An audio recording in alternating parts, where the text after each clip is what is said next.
Assalamualaikum warahmatullahi wabarakatuh dan salam sejahtera. Pada hari ini kumpulan kami ingin membentangkan tentang topik 4 iaitu kemahiran komunikasi efektif dan topik 5 komunikasi di tempat kerja.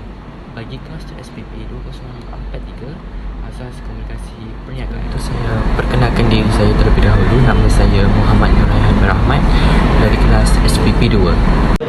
Hai, nama saya Nur Liliana Naswa binti Muhammad Rosli Zain daripada SPP 2. Hai, Assalamualaikum. Saya Syahrizan Zamri daripada SPP 2A. Hai, nama saya Thailand dari kelas SPP 2A. Tujuan komunikasi di tempat kerja. Yang pertama ialah kawalan. Fungsi utama kawalan ialah pengurus. Pengurus tersebut hendak memastikan semua pekerja bertanggungjawab dan memahami peranan mereka bagi mencapai visi dan misi bersama-sama. Yang kedua ialah motivasi.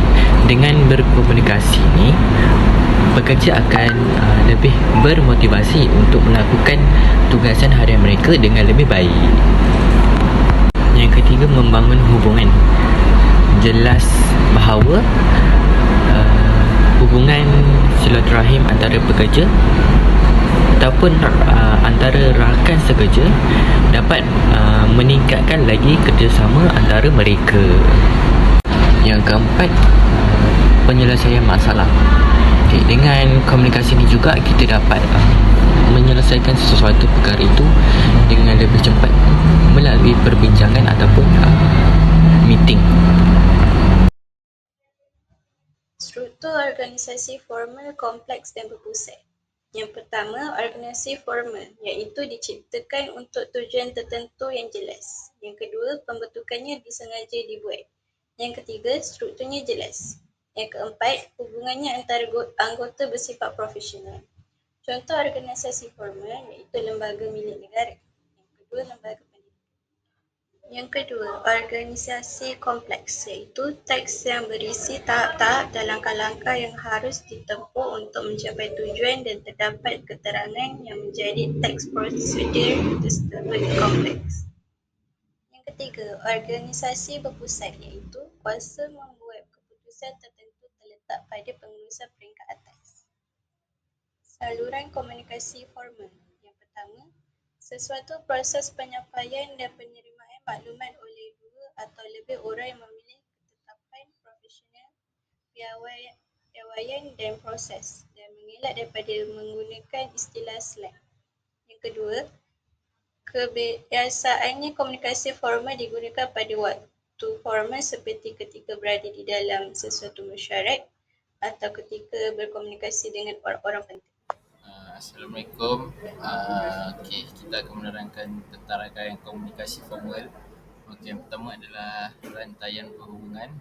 Rantaian perhubungan ni dia mengikut rantaian arahan secara formal. Penyampaian maklumat adalah sederhana dan maklumat dia yang paling tepat. Dan yang kedua adalah rangkaian Y. Dia bercorakkan pusat hanya di tengah dan dapat berkomunikasi dengan bebas dengan semua objek yang ada dalam organisasi. So, yang ketiga pula adalah rangkaian roda.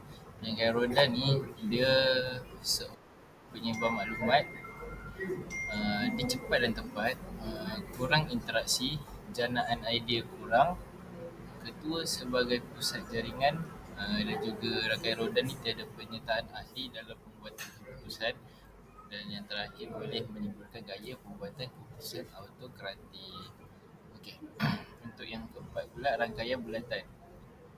Rangkaian bulatan ni semua ahli berpeluang untuk komunikasi, tetapi dia perlukan sukatan tertentu. Komunikasi dia pula secara aktif dan cepat.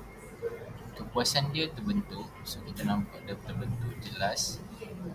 Tiada ketua yang jelas. Kelebihan untuk rangkaian bulatan ni, setiap ahli turut serta dalam pembuatan keputusan, wujudnya persamaan antara ahli, hubungan baik ahli, kualiti dalam keputusan. Dan kelemahan pula untuk rangkaian bulatan ni, pemprosesan maklumat perlahan, pengaliran maklumat mengambil masa kerana setiap ahli hanya berhubung dengan orang di kiri kanannya sahaja. dan sekadar kerosakan maklumat tinggi. Dan kadar kerosakan tinggi tu senanglah. So untuk yang terakhir sekali adalah semua rangkaian. So semua rangkaian ni satu kepada semua. Semua ada bebas komunikasi antara satu sama lain. Dia boleh komunikasi ke sini, sana, sini, dan cepat, ketepatan dan kebesaran maklumat kurang, dan dia tak ada ketua. Okey.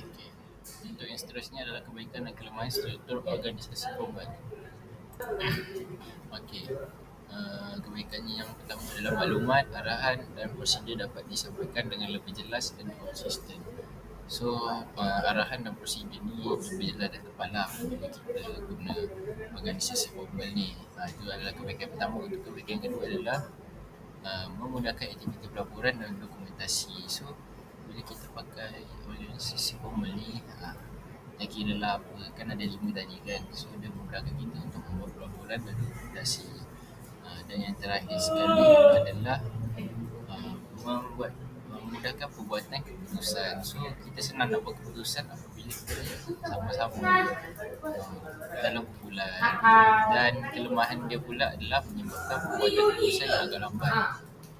Keputusan memang agak lambat sedikit sebab kita perlu berbincang, nak tahu keputusan tu memang lambat. Dan yang kedua adalah struktur kurang fleksibel. Dia kurang fleksibel lah, menyebabkan kesukaran untuk membuat perubahan segera jika diperlukan. Dan terakhir sekali, hubungan personal yang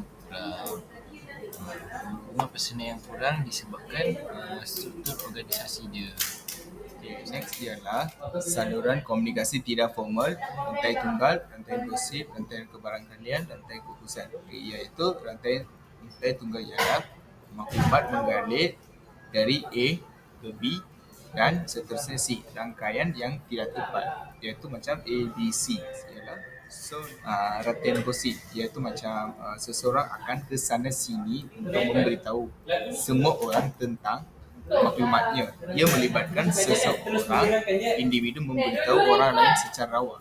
Ia melibatkan satu atau lebih kumpulan yang mempunyai kemakluman untuk menghubungkan mereka bersama-sama. Iaitu macam satu cerita macam untuk semua orang lah, yang gambar macam A, B, C, D, E, F, G, H. So ketiga ialah rantai kebarangkalian, iaitu tidak mementingkan siapa penerima maklumat. Lepas tu dilakukan secara rawak dan rambang, iaitu macam bersong-song lah.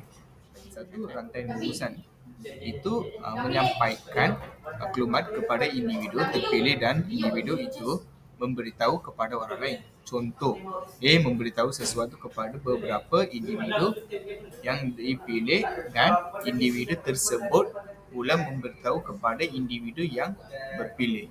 So itu saja daripada saya. Terima kasih. Kebaikan dan kelemahan struktur organisasi tidak formal. Nombor satu ialah kebaikan. Kebaikan punya ialah fleksibilitas, iaitu kemungkinan penyelesaian cepat terhadap perubahan kerana tidak terikat oleh prosedur rasmi.